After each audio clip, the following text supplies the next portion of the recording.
নমস্কার, আপনারা দেখছেন চলছে চলবে রণজিতের সঙ্গে। নিত্য নতুন প্রতিবেদন পেতে চোখ রাখুন আমার এই চ্যানেলে। আপনারা জানেন যে গতকাল 3 দিনের পিসি হয়েছে নিরাপদ সর্দারের। সন্দেশখালিতে যিনি সংগঠনটা সুন্দরভাবে আবার বামেদের পক্ষে গড়ছিলেন ক্ষেত মজুরদের মধ্যে, এবং আপামোর এই সন্দেশখালির প্রান্তিক শ্রেণীর মানুষ যারা অবহেলিত, নিপীড়িত, লাঞ্ছিত এই শাসক দলের গুন্ডা বাহিনীর হাতে, মানে শেখ শাহজাহান এবং তার অনুগামীদের হাতে দিনের পর দিন যারা লাঞ্ছিত হয়েছে, যাদের সম্ভ্রম রক্ষা করতে ব্যর্থ হয়েছে পুলিশ প্রশাসন, তাদের পাশে দাঁড়িয়েছিলেন বামেদের প্রাক্তন বিধায়ক সন্দেশখালীর নিরাপদ সর্দার, এবং তাকে নক্কারজনকভাবে এমন একজন অপরাধীর করা এফআইআর এর ভিত্তিতে তাকে গ্রেপ্তার বরণ করতে হলো এবং 3 দিনের পিসি চেয়েছে। অন্যদিকে উত্তম সর্দার এবং বিকাশ সিংহকে ধরলেও তাদের জামিনে মুক্ত করে দেয় এবং আবার পরবর্তী সময় আইওয়াসের জন্য তাদের আবার গ্রেপ্তার করে। আজকে কিছুক্ষণ আগেই যে সন্দেশখালিতে 144 ধারা লাগু হয়েছিল সেটা কিন্তু উঠে যায়। আদালত তীব্র ভর্ৎসনা করে যে কিসের জন্য, কোন কোন এলাকা সেখানে উপদ্রুত এবং সেখানে কোন কোন এলাকায় উত্তেজনা রয়েছে সেগুলোকে নির্দিষ্ট করতে হবে। আসলে কোনো জায়গায় উত্তেজনা নেই। উত্তেজনাটা এই কারণেই যে এতদিন যারা বিচার চেয়েও পাননি, পুলিশের কাছে গেছেন তো বলেছে, কখনো বলেছে উত্তম সর্দারের কাছে যাও, কখনো বলেছে শেখ শাহজাহানের কাছে যাও, অথচ তারা দিনের পর দিন লাঞ্ছনার শিকার হয়েছে। আজকে আমি আপনাদের সামনে যে প্রতিবেদনটি করছি তার মূল উদ্দেশ্য এই নিরাপদ সর্দারের গ্রেপ্তারের পরে এবং সন্দেশখালিতে সুবিচার পাইয়ে দেওয়ার জন্য দিকে দিকে আপনারা জানেন বিক্ষোভ সমাবেশ বামেদের পক্ষ থেকে শুরু হয়েছে। উপচে পড়ছে জনবিস্ফোরণ। এক একটা যেখানে বিক্ষোভ সমাবেশ হচ্ছে, আপনাদের একটা চিত্র দেখাই তাহলেই স্পষ্ট হবে। উলুবেড়িয়াতে আজকে জনবিস্ফোরণ, এত মানুষ সেখানে রাস্তায় নেমেছে, এবং সবচাইতে বড় ব্যাপার, আপনারা যখন এই চিত্রটি দেখবেন যে জনবিস্ফোরণের চিত্রটা, সেখানে মানুষের মুখগুলো দেখুন। আবাল বৃদ্ধ বনিতা, একটা বড় অংশের মানুষ যেখানে মহিলা। আপনারা জানেন কিছুদিন আগেই 500 টাকা থেকে 1000 টাকা করেছেন মমতা বন্দ্যোপাধ্যায়। আসলে এই 1000 টাকায় এই নারীরা খুশি নয়। তারা বুঝতে পারছে আমাদের এই ইজ্জত বিক্রির জন্য এইভাবে প্রতিদিন আমাদের লাঞ্ছনার শিকার হতে হচ্ছে। অন্যদিকে দয়া ভিক্ষার দানে আমাদেরকে পুষ্ট করছে এই সরকার, আমাদেরকে তুষ্ট করবার চেষ্টা করছে, তারা বুঝতে পারছে। এবং একটা বড় অংশের মানুষ যেরকম বয়স্ক রয়েছে, মাঝবয়সী রয়েছে, তার সাথে কিন্তু ছাত্র যুবরা বিশাল মাত্রায় এই সমস্ত সমাবেশে, এই সমস্ত বিক্ষোভ সমাবেশে যোগ দিচ্ছে। এবং সবচাইতে আরও উল্লেখ্য যে এখানে কিন্তু যোগদান করেছিলেন আনিস খানের বাবা সালেম খানও। আপনারা জানেন যে সালেম খান কিন্তু আনিসের এই হত্যার যে কিনারা এখনও কিছু হলো না, এবং সিবিআই তদন্তের জন্য যে এত তদবির করা হয়েছিল, এত আন্দোলন করা হয়েছিল, আসলে পুলিশ প্রশাসন, এই সরকার, তারা জানে যে তাদের দোষ ঢাকার জন্য সর্বতোভাবে তারা লক্ষ লক্ষ টাকা খরচা করছে যে যাতে সঠিক বিচারটা ভিকটিমরা না পায়।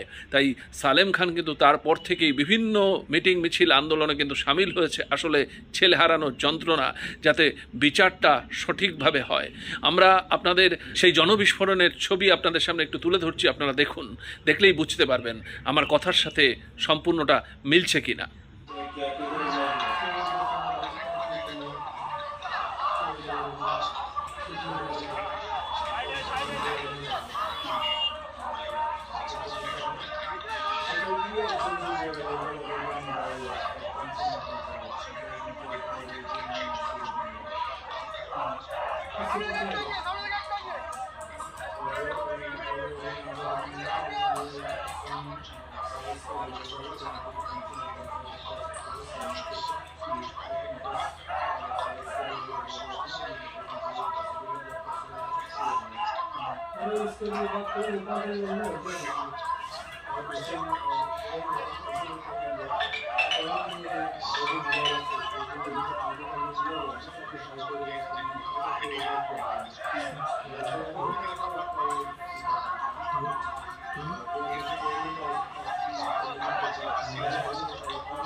क्या हो गया?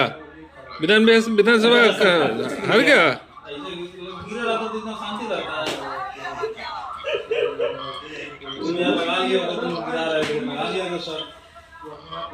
अब बोला है विधानसभा में बोला है कि लोग हमारे साथ धोखा कर रहे थे। ऐसे चार आए थे ठीक है।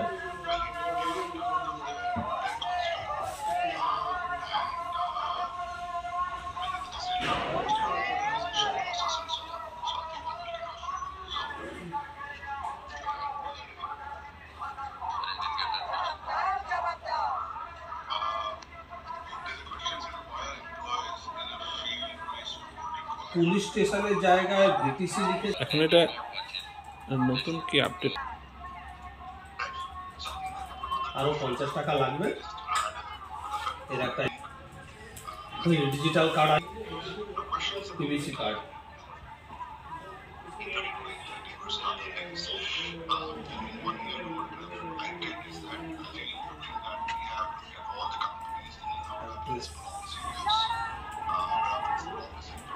দেখলেন যে কি জনবিস্ফোরণ, মানুষে মানুষ সেখানে, এবং এই নিরাপদ সর্দারের নিঃশর্ত মুক্তির দাবিতে শুধু উলুবেড়িয়া নয়, পশ্চিমবঙ্গের বিভিন্ন প্রান্তে ছুটে বেড়াচ্ছে মানুষ এবং বিক্ষোভে সামিল হচ্ছে বিভিন্ন থানার সামনে।